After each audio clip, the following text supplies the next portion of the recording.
கமியோதாஸ் kitchen சொந்தங்கள் அனைவருக்கும் வணக்கம். இன்றைக்கி நம்ம பார்க்க போகிற ரெசிபி என்னன்னு பார்த்தீங்கன்னா, ரெஸ்டாரண்ட் ஸ்டைலில் ஆட்டுக்கால் சூப்பு எப்படி செய்கிறதுன்னு தான் பார்க்க போகிறோம். ஒரு 3 ஆட்டுக்கால் எடுத்துகிட்டு நல்லா மஞ்சள் பொடியெலாம் போட்டு வாஷ் பண்ணி ஒரு குக்கரில் சேர்த்துக்கோங்க.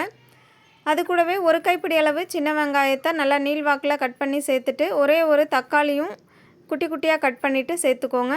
இது கூட மசாலா 1 டேபிள் ஸ்பூன் அளவு தனியாத்தூள், 1 டீஸ்பூன் அளவு மட்டன் மசாலா, 1 டீஸ்பூன் அளவு மிளகாய் பொடி, அரை டீஸ்பூன் அளவு கரம் மசாலா, 1/4 டீஸ்பூன் அளவு மஞ்சள் பொடி சேர்த்துக்கோங்க. கலருக்காக அரை டீஸ்பூன் அளவு காஷ்மீர் மிளகாய் பொடியும் சேர்த்துக்கோங்க. நல்ல வாசனைக்காக 1 டேபிள் ஸ்பூன் அளவு இஞ்சி பூண்டு விழுது சேர்த்துக்கோங்க. டேஸ்ட்டுக்கு ஒரு அரை டீஸ்பூன் அளவு உப்பு சேர்த்துக்கோங்க. சேர்த்துட்டு இந்த ஆட்டுக்கால் முங்குற வரைக்கும் தண்ணி சேர்த்து நல்லா ஒரு முறை கலந்து விட்டுக்கோங்க.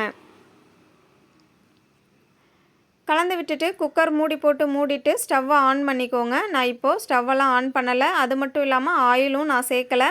ஆயில் தேவைப்படாது. நமக்கு ஆட்டுக்காலில் இருந்தே ஆயில் வரும். அந்த ஆயிலே நமக்கு போதுமானதாக இருக்கும். இப்போது அந்த ஆட்டுக்கால் எல்லாமே நான் வேற ஒரு பாத்திரத்துக்கு அரிச்சு எடுத்துட்டேன். தண்ணி மட்டும்தான் இருக்குது. இப்போ இது கூட நான் காமிச்ச டம்ளரில் ஒரு 2 டம்ளர் அளவு தண்ணி சேர்த்துட்டு, ஒரு 1/4 டீஸ்பூன் சீரகத்தூள், 1/4 டீஸ்பூன் சோம்புத்தூள், அரை டீஸ்பூன் மட்டன் மசாலா சேர்த்து நல்லா கலந்துட்டு கொதிக்க விட்டுருக்கேன். பாருங்கள், நல்லா கொதி வந்துருச்சு. இதில் 1 டேபிள் ஸ்பூன் அளவு கடலை மாவு சேர்த்துட்டு தண்ணியும் சேர்த்து நல்லா கலந்து விட்டுட்டு ஒரு கொதி விட்டுட்டு ஸ்டவ் ஆஃப் பண்ணிக்கோங்க. கடலை மாவு சேர்த்ததுக்கப்புறமா நல்லா ஒரு முறை கொதி வரணும்.